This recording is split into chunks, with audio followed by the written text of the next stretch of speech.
السلام علیکم دوستو، امید ہے آپ سب خیریت سے ہوں گے۔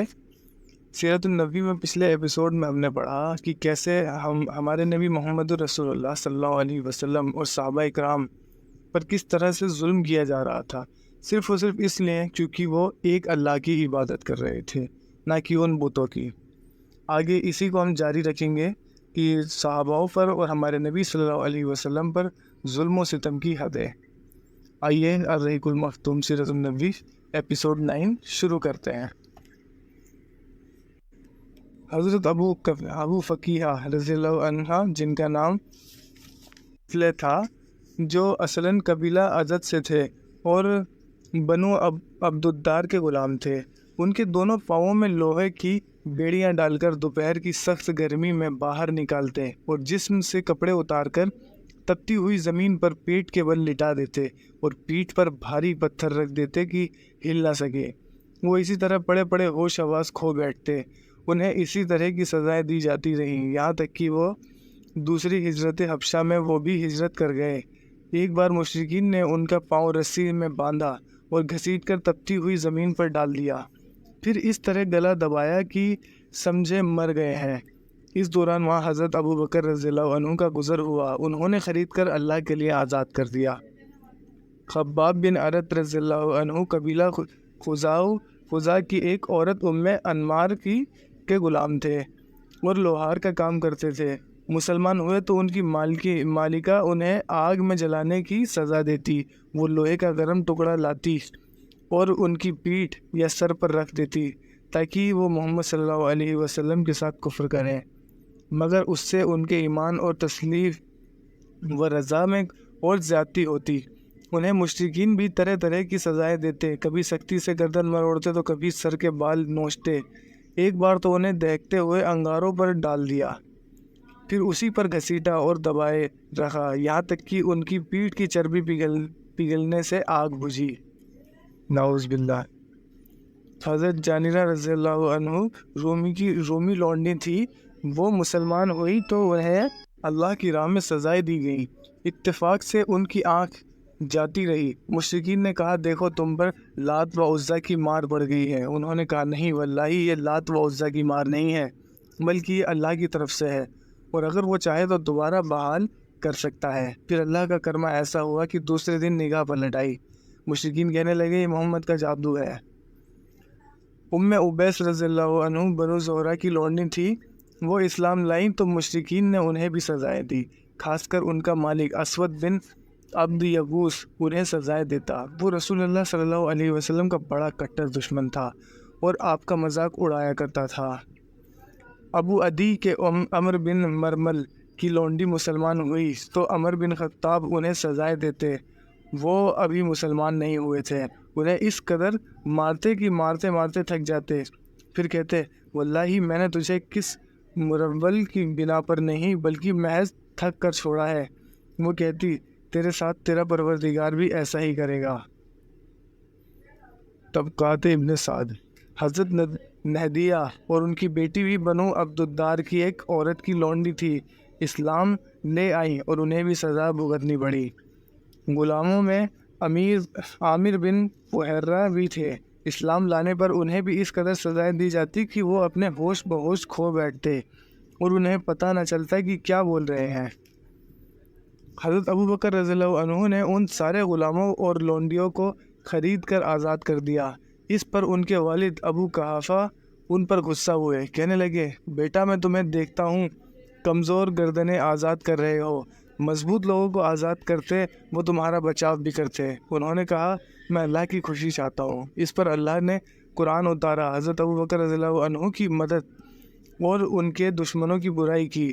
فرمایا، میں نے تمہیں بھڑکتی ہوئی آگ سے ڈرا دیا ہے، جس میں وہی بدبخت داخل ہوگا جس نے جھٹلایا اور پیٹھ پھیری۔ اس سے مراد امیہ بن خلف اور اس کے ساتھی ہیں۔ پھر فرمایا، اور اس آگ سے وہ پرہیزگار آدمی دور رکھا جائے گا جو اپنا مال پاکی حاصل کرنے کے لیے خرچ کر رہا ہے، اس پر کسی کا احسان نہیں ہے جس کا بدلہ دیا جا رہا ہو، بلکہ محض اپنے رب اعلیٰ کی مرضی کی چاہت ہے۔ اس سے مقصود حضرت ابو بکر صدیق رضی اللہ عنہ ہے۔ کتب تفسیر آیت مذکورہ۔ خود ابو بکر صدیق رضی اللہ عنہ کو بھی تکلیفیں دی گئیں۔ انہیں اور ان کے ساتھ طلحہ بن عبید اللہ کو نوفل بن خویلد عدوی نے پکڑ کر ایک ہی رسی سے باندھ دیا تاکہ انہیں نماز نہ پڑھنے دیں بلکہ دین اسلام سے بھی روکے رکھیں، مگر انہوں نے اس کی بات نہ سنی۔ اس کے بعد اسے یہ دیکھ کر حیرت ہوئی کہ وہ دونوں بندھن سے آزاد اور نماز پڑھ رہے ہیں۔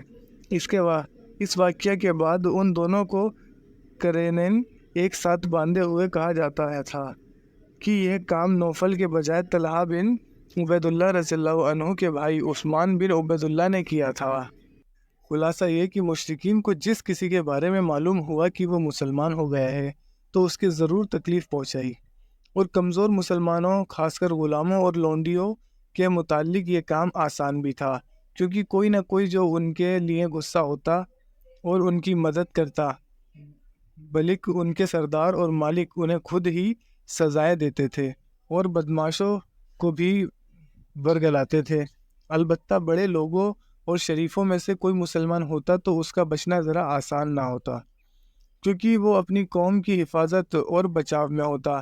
اس لیے ایسے لوگ خود پر ان کے اپنے قبیلے کے بڑوں کے سوا کم ہی کوئی جرات کرتا تھا، وہ بھی بہت بچا کر اور سوچ سمجھ کر۔ رسول اللہ صلی اللہ علیہ وسلم کے بارے میں مشرکین کا مخیف معاملہ۔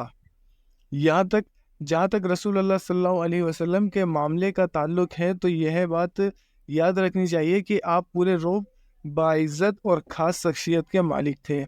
دوست و دشمن سبھی آپ کی عزت کی نگاہوں سے دیکھتے تھے۔ آپ جیسی شخصیت کا سامنا عزت و احترام سے کیا جا سکتا تھا، اور آپ کے خلاف کسی نیچ اور ذلیل حرکت کی جرات کوئی ناپاک اور بیوقوف ہی کر سکتا تھا۔ اس ذات عظمت کے علاوہ آپ کو ابو طالب کی مدد و حفاظت حاصل تھی، اور ابو طالب مکہ کے ان گنے چنے لوگوں میں سے تھے جو اپنی ذاتی اور اجتماعی دونوں حیثیتوں سے اتنے باعظمت تھے کہ کوئی آدمی بڑی مشکل سے ان کے عہد توڑنے اور ان کے خاندان پر ہاتھ ڈالنے کی جرات کر سکتا تھا۔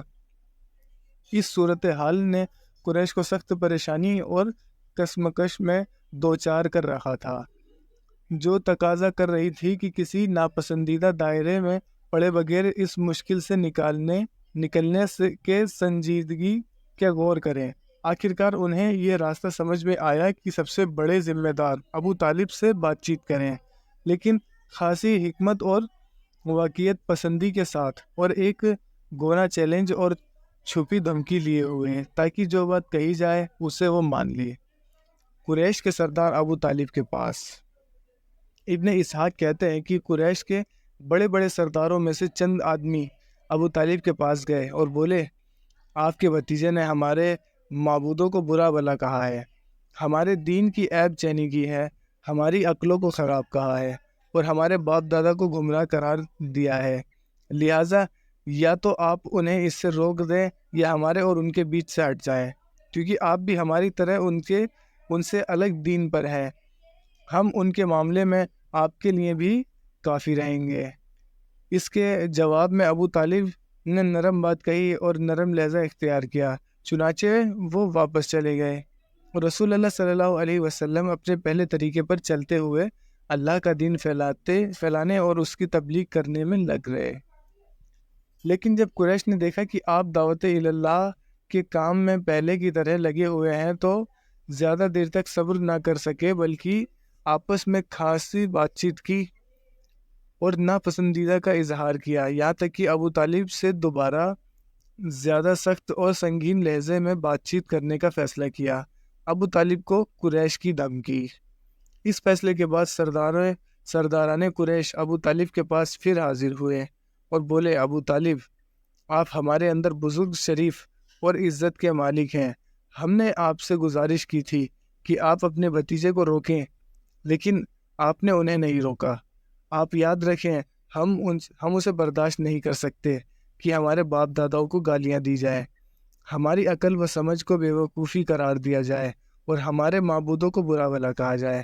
آپ روک دیجئے، ورنہ ہم آپ سے اور اس کے ایسی جنگ چھیڑ دیں گے کہ ایک جماعت کا صفایا ہو کر رہے گا۔ ابو طالب اس پر زوردار دھمکی کا بہت زیادہ اثر ہوا اور انہوں نے رسول اللہ صلی اللہ علیہ وسلم کو بلا کر کہا، بھتیجے تمہاری قوم کے لوگ میرے پاس آئے تھے اور ایسی ایسی باتیں کہے گئے ہیں، اب مجھ پر اور خود اپنے آپ پر رحم کرو اور اس معاملے میں مجھ پر اتنا بوجھ نہ ڈالو جو میرے بس سے باہر ہو۔ یہ سن کر رسول اللہ صلی اللہ علیہ وسلم نے سمجھا کہ اب آپ کے چچا آپ کا ساتھ چھوڑ دیں گے اور آپ کی مدد سے کمزور پڑ گئے ہیں، اس لیے فرمایا، چچا جان اللہ کی قسم اگر یہ لوگ میرے سیدھے ہاتھ میں سورج اور بائیں ہاتھ میں چاند رکھ دیں کہ میں اس کام کو اس حد تک پہنچائے بغیر چھوڑ دوں کہ یا تو اللہ اسے اونچا کر دے یا میں اسی راہ میں مارا جاؤں، تو بھی نہیں چھوڑ سکتا۔ اس کے بعد آپ کی آنکھوں سے آنسو بہہ نکلے، آپ رو پڑے اور اٹھ گئے۔ جب واپس ہونے لگے تو ابو طالب نے پکارا اور سامنے تشریف لائے تو کہا، بھتیجے جاؤ جو چاہو کہو، اللہ کی قسم تمہیں کبھی کسی کی وجہ سے نہیں چھوڑ سکتا۔ ماشاء اللہ۔ اور یہ اشعار کہے، واللہ جو لوگ تمہارے پاس اپنی ضمیت سمیت بھی ہرگز نہیں پہنچ سکتے، یہاں تک کہ میں مٹی میں دفن کر دیا جاؤں، تم اپنی بات کھلم کھلا کہو، تم پر کوئی روک نہیں، تم خوش ہو جاؤ اور تمہاری آنکھیں اس سے ٹھنڈی ہو جائیں۔ قریش ایک بار پھر ابو طالب کے سامنے۔ پچھلی دھمکی کے باوجود جب قریش نے دیکھا کہ رسول اللہ صلی اللہ علیہ وسلم اپنا کام کیے جا رہے ہیں تو ان کی سمجھ میں آ گیا کہ ابو طالب رسول اللہ صلی اللہ علیہ وسلم کو چھوڑ نہیں سکتے، بلکہ اس بارے میں قریش سے جدا ہونے اور ان کی دشمنی مول لینے کو تیار ہیں۔ چنانچہ وہ لوگ ولید بن مغیرہ کے لڑکے عمار کو ساتھ لے کر ابو طالب کے پاس پہنچے اور ان سے یہ کہا، اے ابو طالب، یہ قریش کا سب سے باکا اور خوبصورت نوجوان ہے، آپ اسے لے لیں، اس کی دیت اور مدد سے آپ حقدار ہوں گے، آپ اسے اپنا لڑکا بنا لیں، یہ آپ کا ہوگا، اور آپ اپنے اس بھتیجے کو ہمارے حوالے کر دیں جس نے آپ کے باپ دادا کے دین کی مخالفت کی ہے، آپ کی قوم کا انتظام بگاڑ رہا ہے اور ان کی عقلوں کو بیوقوفی سے دوچار بتلایا ہے، ہم اسے قتل کریں گے، بس یہ ایک آدمی کے بدلے ایک آدمی کا حساب ہے۔ ابو طالب نے کہا، اللہ کی قسم کتنا برا سودا ہے جو تم لوگ مجھ سے کر رہے ہو، تم اپنا بیٹا مجھے دیتے ہو کہ میں اسے کھلاؤں پلاؤں پالوں پوسوں، اور میرا اپنا بیٹا مجھ سے مانگ رہے ہو کہ اسے قتل کر دو، اللہ کی قسم یہ نہیں ہو سکتا۔ اس پر نوفل بن عبد مناف کا پوتا مطعیم بن عدی بولا، اللہ کی قسم اے ابو طالب، تم سے تمہاری قوم نے انصاف کی بات کہی ہے اور جو صورت تمہیں ناگوار ہے اس سے بچنے کی کوشش کی ہے، لیکن دیکھتا ہوں کہ تم اس کی کسی بات کو قبول نہیں کرنا چاہتے۔ جواب میں ابو طالب نے کہا، واللہ تم لوگوں نے مجھ سے انصاف کی بات نہیں کی ہے، بلکہ تم بھی میرا ساتھ چھوڑ کر میرے دشمنوں کی مدد پر تلے بیٹھے ہو، اور ٹھیک ہے جو چاہے کرو۔ ابو لہب اس کے باوجود یہ ساری حرکتیں کر رہا تھا کہ رسول اللہ صلی اللہ علیہ وسلم کا چچا اور پڑوسی تھا، اس کا گھر آپ کے گھر سے ملا ہوا تھا، اسی طرح آپ صلی اللہ علیہ وسلم کے دوسرے پڑوسی بھی آپ صلی اللہ علیہ وسلم کو گھر کے اندر ستاتے تھے۔ ابن اسحاق کا بیان ہے کہ جو گروہ گھر کے اندر رسول اللہ صلی اللہ علیہ وسلم کو تکلیف دیا کرتا تھا وہ یہ تھا: ابو لہب، حکم بن ابو العاص بن امیہ، عقبہ بن ابی معطی، عدی بن حمرہ ثقفی، ابن اسدع حجلی، یہ سب کے سب آپ رسول اللہ صلی اللہ علیہ وسلم کے پڑوسی تھے، اور ان میں سے حکم یہ اموی خلیفہ مروان بن حکم کے باپ تھے، بن ابی العاص کے علاوہ کوئی بھی مسلمان نہ ہوا۔ ان کے ستانے کا طریقہ یہ تھا کہ جب آپ صلی اللہ علیہ وسلم نماز پڑھتے تو کوئی آدمی بکری کی بچے دانی اس طرح ٹکا کر پھینکتا کہ وہ ٹھیک آپ صلی اللہ علیہ وسلم کے اوپر گرتی، چولہے پر ہانڈی چڑھائی جاتی تو بچے دانی اس طرح پھینکتے کہ سیدھا ہانڈی میں جا کر گرتی۔ آپ صلی اللہ علیہ وسلم نے مجبور ہو کر ایک جھونپڑی بنا لی تاکہ نماز پڑھتے ہوئے ان سے بچ سکیں۔ بہرحال جب آپ صلی اللہ علیہ وسلم پر یہ گندگی پھینکی جاتی تو آپ صلی اللہ علیہ وسلم اسے لکڑی پر لے کر نکلتے اور دروازے پر کھڑے ہو کر فرماتے، اے بنی عبد مناف، یہ کیسا پڑوسی بن ہے، پھر اسے راستے میں ڈال دیتے۔ یہ ساتواں آدمی عمارہ بن ولید تھا، خود صحیح بخاری حدیث نمبر 520 میں اس کی صراحت آ گئی ہے۔ عقبہ بن ابی معیط اپنی بدبختی اور گندگی میں اور بڑا ہوا تھا، چنانچہ صحیح بخاری میں حضرت عبداللہ بن مسعود رضی اللہ عنہ سے مروی ہے کہ نبی صلی اللہ علیہ وسلم کعبہ شریف کے پاس نماز پڑھ رہے تھے اور ابو جہل اور اس کے کچھ ساتھی بیٹھے ہوئے تھے کہ اتنے میں آپس میں ایک دوسرے سے کہا، کون ہے جو بنی فلاں کے اونٹ کی اوجڑی لائے اور اس محمد صلی اللہ علیہ وسلم سجدہ کرے تو اس کی پیٹھ پر ڈال دے۔ اس پر قوم کا بدبخت ترین آدمی عتبہ بن ابی معیط ابن ہشام میں دیکھیں اٹھا اور اوج لا کر انتظار کرنے لگا۔ جب نبی صلی اللہ علیہ وسلم سجدے میں گئے تو اسے آپ صلی اللہ علیہ وسلم کی پیٹھ پر دونوں کندھوں کے بیچ ڈال دیا۔ میں سارا منظر دیکھ رہا تھا مگر کچھ نہیں کر سکتا تھا، کاش میرے اندر بچانے کی طاقت ہوتی۔ حضرت ابن مسعود رضی اللہ عنہ فرماتے ہیں کہ اس کے بعد وہ ہنسی کے مارے ایک دوسرے پر گرنے لگے اور رسول اللہ صلی اللہ علیہ وسلم سجدے ہی میں پڑے رہے، سر نہ اٹھایا، یہاں تک کہ فاطمہ آئی اور آپ کے پیٹھ سے اوجھ ہٹا کر پھینکی، تب آپ صلی اللہ علیہ وسلم نے سر اٹھایا، پھر 3 بار فرمایا، اے اللہ تو قریش کو پکڑ لے۔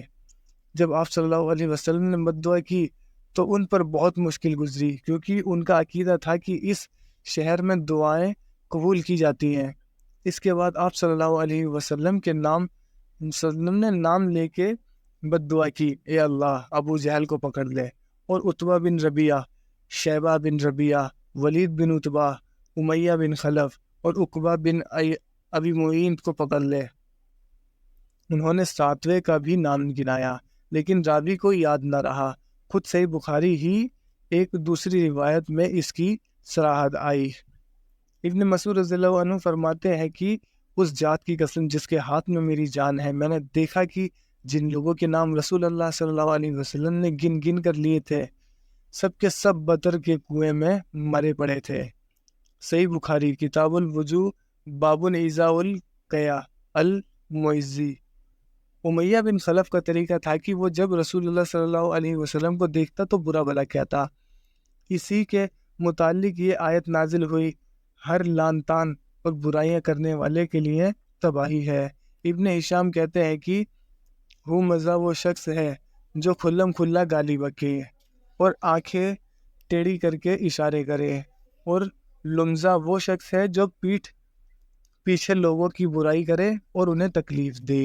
امیہ کا بھائی ابی بن خلف عقبہ بن ابی معیط کا گہرا دوست تھا۔ ایک بار عقبہ نے نبی صلی اللہ علیہ وسلم کے پاس بیٹھ کر کچھ سنا۔ ابی کو معلوم ہوا کہ اس نے سخت سست کہا، غصہ کیا، اور اس نے چاہا کہ وہ جا کر رسول اللہ صلی اللہ علیہ وسلم کے منہ پر تھوک آئے۔ آخر عقبہ نے ایسا ہی کیا۔ خود ابی بن خلف نے ایک بار ایک پرانی ہڈی لا کر توڑی اور ہوا میں پھینک کر رسول اللہ صلی اللہ علیہ وسلم کی طرف اڑا دی۔ اخنس بن شریک ثقفی بھی رسول اللہ صلی اللہ علیہ وسلم کو ستانے والے میں سے تھا۔ قرآن نے اس کی 9 برائیاں بیان کی ہیں جس سے اس کے چال چلن کا اندازہ ہوتا ہے۔ ارشاد ہے، تم بات نہ مانو کسی قسم کھانے والے ذلیل کی جو لعن طعن کرتا ہے، چگلیاں کرتا ہے، بھلائی سے روکتا ہو، ہر درجہ ظالم، بد عمل اور بے انصاف، اور اس کے بعد بد اصل بھی ہے۔ ابو جہل کبھی کبھی رسول اللہ صلی اللہ علیہ وسلم کے پاس آ کر قرآن سنتا تھا، لیکن بس سنتا ہی تھا، ایمان و اطاعت اور ادب و ڈر اختیار نہیں کرتا تھا۔ جو رسول اللہ صلی اللہ علیہ وسلم کو اپنی بات سے تکلیف پہنچاتا اور اللہ کی راہ سے روکتا تھا، پھر اپنی اس حرکت اور برائی پر ناز اور فخر کرتا ہوا جاتا تھا، گویا اس نے بہت بڑا کارنامہ انجام دے دیا ہے۔ قرآن مجید کی یہ آیت اسی آدمی کے بارے میں اتری۔ نہ اس نے صدقہ کیا، نہ نماز پڑھی، بلکہ جھٹلایا اور پیٹھ پھیری۔ پھر وہ اکڑتا ہوا اپنے گھر والوں کے پاس گیا، تیرے خوب لائق ہیں۔ اس شخص نے پہلے دن جب نبی صلی اللہ علیہ وسلم کو نماز پڑھتے ہوئے دیکھا تو اسی دن آپ صلی اللہ علیہ وسلم کو نماز سے روکتا رہا۔ ایک بار نبی صلی اللہ علیہ وسلم مقام ابراہیم یعنی ابراہیم علیہ السلام کے کھڑے ہونے کی جگہ کے پاس نماز پڑھ رہے تھے کہ اس کا گزر ہوا۔ دیکھتے ہی بولا، محمد، کیا میں نے تجھے اس سے منع نہیں کیا تھا؟ ساتھ ہی دھمکی بھی دی۔ رسول اللہ صلی اللہ علیہ وسلم نے بھی ڈانٹ کر سختی سے جواب دیا۔ اس پر وہ کہنے لگے، اے محمد، کائے کی دھمکی دے رہے ہو؟ دیکھو اللہ کی قسم، اس وادی مکہ میں میری محفل سب سے بڑی ہے۔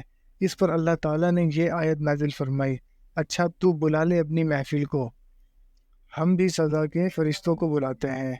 اسے ابن جریر نے تفسیر سے روایت کیا ہے۔ اسی کے مثل ترمذی نے بھی ابواب التفسیر تفسیر سورہ اقرا آیت نمبر 17-18 حدیث نمبر 3349 میں روایت کیا ہے۔ ایک روایت میں آیا ہے کہ رسول اللہ صلی اللہ علیہ وسلم نے اس کا گریبان گلے کے پاس سے پکڑ لیا اور جھنجھوڑتے ہوئے فرمایا، تیرے لیے بہت ہی خرابی ہے، تیرے لیے بہت ہی خرابی ہے۔ اس پر اللہ کا دشمن کہنے لگا، اے محمد، مجھے دھمکی دے رہے ہو؟ اللہ کی قسم، تم اور تمہارا پروردگار میرا کچھ نہیں کر سکتا۔ میں مکے کے دونوں پہاڑوں کے درمیان چلنے پھرنے والوں میں سب سے زیادہ عزت دار ہوں۔ تو دوستو، آج کے لیے بس اتنا ہی۔ بہت بہت شکریہ بنے رہنے کے لیے۔